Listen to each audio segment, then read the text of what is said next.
as good an outing, but they're here in this gold medal match. Yeah, well, I mean, they're the undisputed best in the world for as far as I know. So it's going to be interesting to see if China can live up to the expectation of beating them today in this match. Time to go for gold here for the first time on Recurve Sunday. The Recurve Women's team gold medal match is a matchup between Korea and China. Let's go down to the shooting line to meet the teams.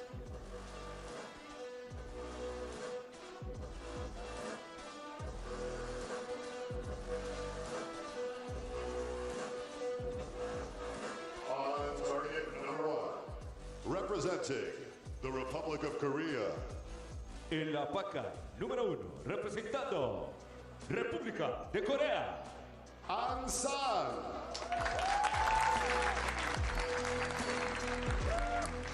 Kang Ji-yoon. Im Ji-hoon.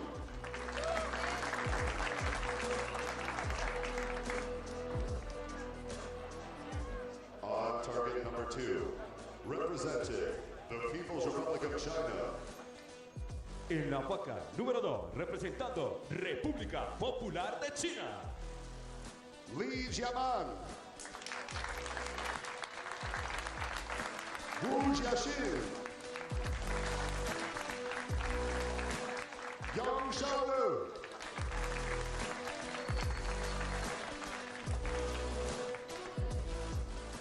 The line judge for this matchup is la juez del partido, Fatima Abuyarrade.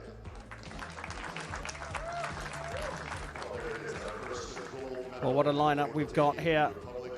Korea, arguably the favourites. An San, Kang Chae-young and Lim Si-hyun. Their trio looking good and ready to go. Going up against the Chinese team, boasting 2 Olympians in Wu Zhejin and Yang Xiaolei. They're teamed up with Li Jiaman. They've got to get off to a good start against the Koreans. It's always the case that if Korea get off to a good start, it's very difficult to chase them down. An San will shoot first for Korea in this gold medal match.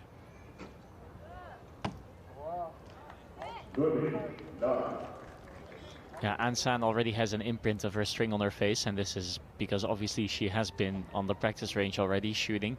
And these first arrows are key to figure out, okay, is my sight setting gonna have to change, or can I just leave it where it is? So these first arrows in the match are always very important to see if you can get some kind of idea of the finals venue. Yeah, worth mentioning right at the top as well, Chef, that they're putting Lim, the sort of newbie to the team, in the 3rd spot here. Yeah, she has already proved her worth, though, in the team when winning the previous stage in Shanghai. So it's not like she doesn't know what she's doing at all. So all to the left, and a little bit of tinkering with the sight. Yeah, China can use this information. They can look at the Korean team shooting those 3 arrows on the left and think, oh, we can adjust our sights to the left a little bit.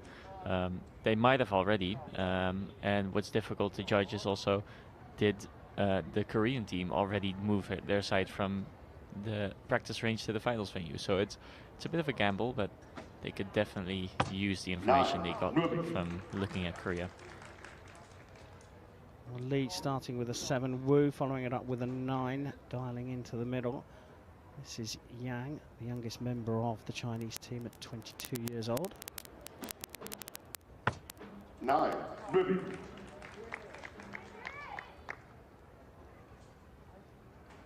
So we are yet to see a 10 in this gold medal match, but Korea had a really good group, so that means that I think they're gonna adjust really quickly and get some 10s in after this.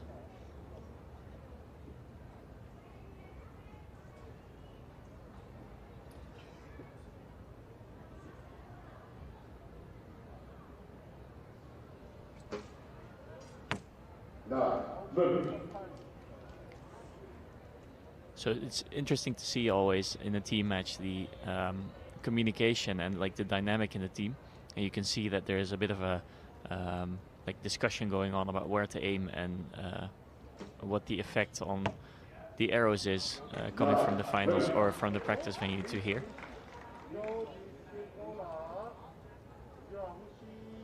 Nothing in the middle yet.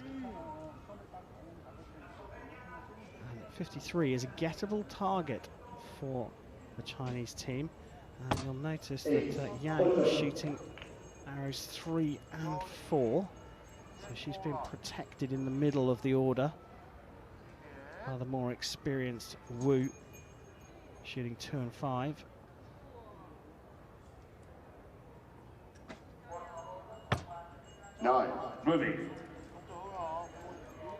So that 9 means that they cannot get any set points in this set anymore, but they can still use this arrow to gather some information about where it's going to hit, if it's going to be affected by any potential wind or light circumstances. 8. And you can see a lot of arrows on the left, so I think the teams that are going to be shooting later will have somebody in the stands having a little bit of a peek here.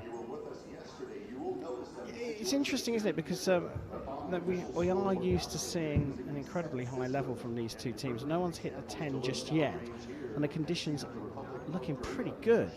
Yeah, although you can see that they are discussing, like it seems like something is going on the field. So it might be that there is a little bit of wind that comes over the stands. You can see the flags on the target wavering just that little bit.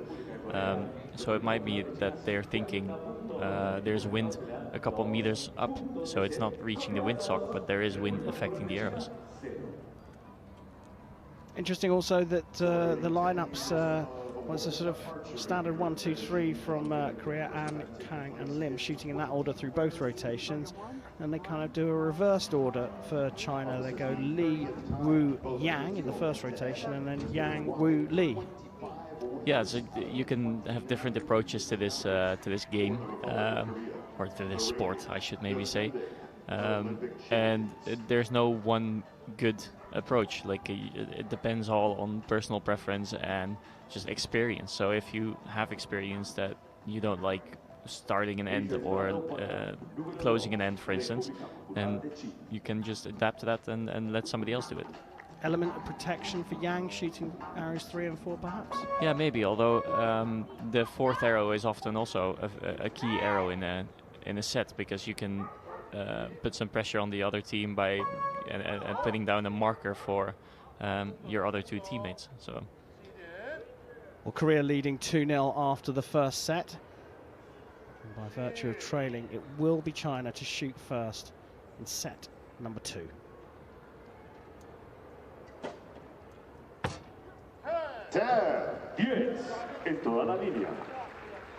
I've just had a little bit of a look around the venue, and the windsock is seemingly a little bit like blocked by the trees that are next to it, so it's not in the best position to judge the wind from, but you can definitely see that there's some wind if you look at the trees in the background.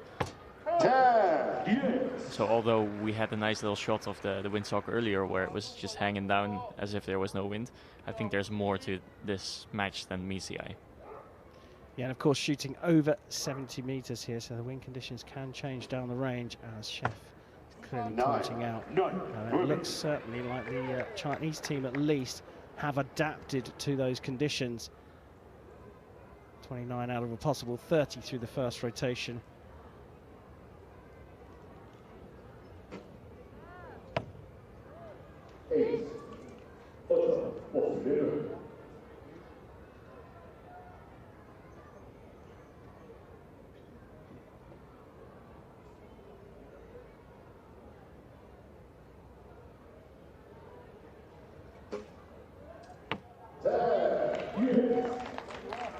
Again, really interesting to see the way of communication of the Korean team, where they get off the line and then immediately they come with feedback on where their shot went off, where they expected the shot, where it eventually ended up hitting, so what the next team member should be doing or could be doing. A lot of communication, and I think that's a really important feature in a team match like this.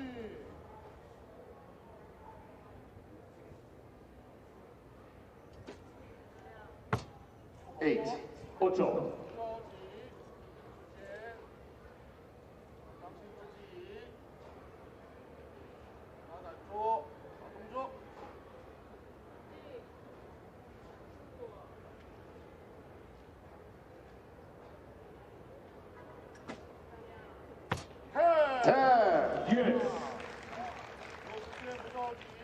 It's really good shooting there, and also after that first arrow, I think they knew that that arrow was going to go to the right because you could see the reaction. 7. 7. That's a bit of an unfortunate 7. I think they did really well with the fifth arrow, not trying to adjust too much on an arrow of which they knew that was going to go to the right. 9. Moving.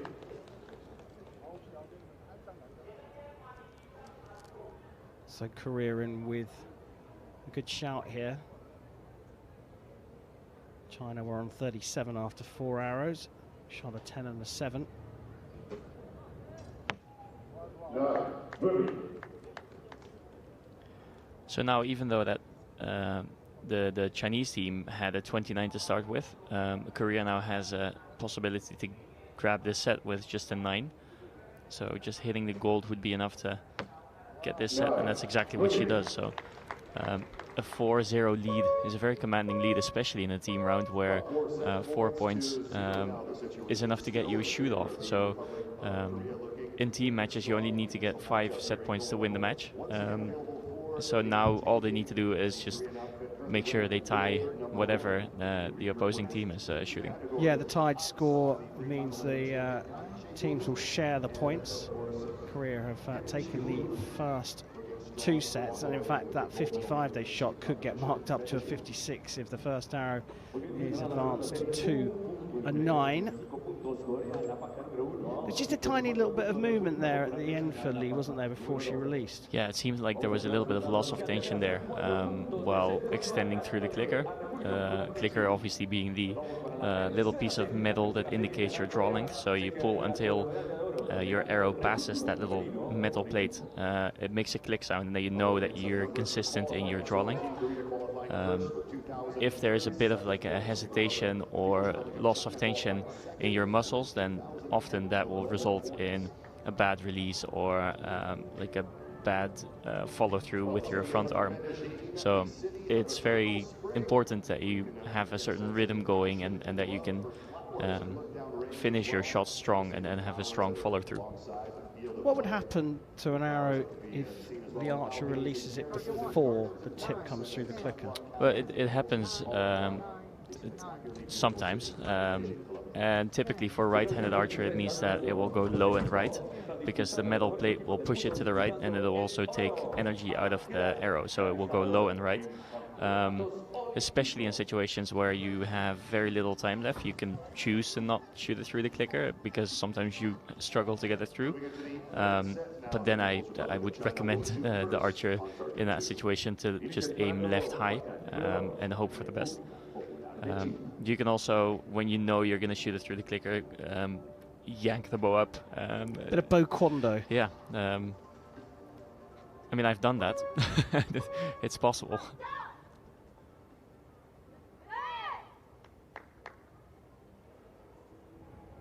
Well, the favourites, Korea, leading 4-0 after 2 sets, can do it in 3.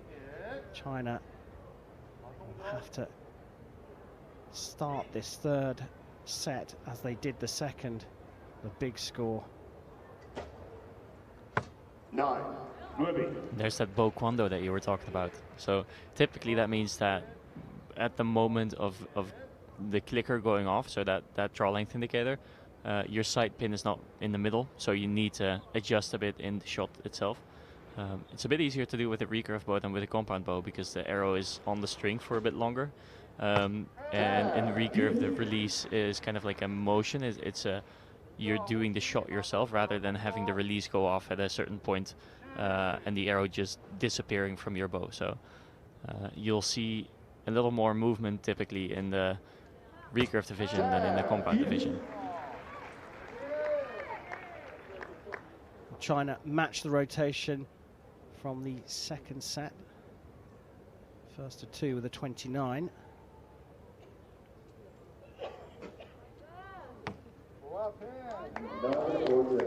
I think that's it.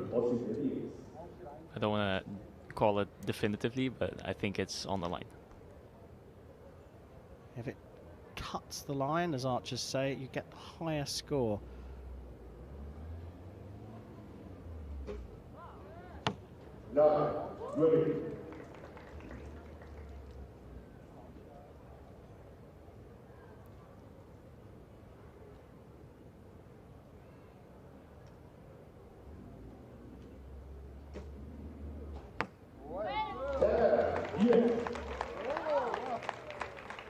So provisional 28 for the Korean team.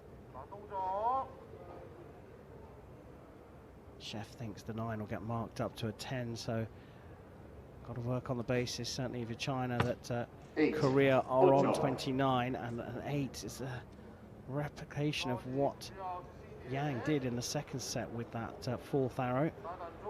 It was a really good angle to see why that arrow went low to the 8, because there was a bit of like a stumble at the moment of release, so some people would call it releasing forwards. And it's more so just not keeping tension in your, like not keeping back tension and not letting the fingers relax through the release, but rather opening your fingers. She tried to hide it a little bit, or I think it's more like trying to save it, but there was definitely some forward motion there, or no backwards motion in the release, resulting in a very difficult situation for China. Yeah, 54 is a very gettable target for Korea. Possible 58, perhaps even 59 on the cards for them. 3 9s is going to be enough.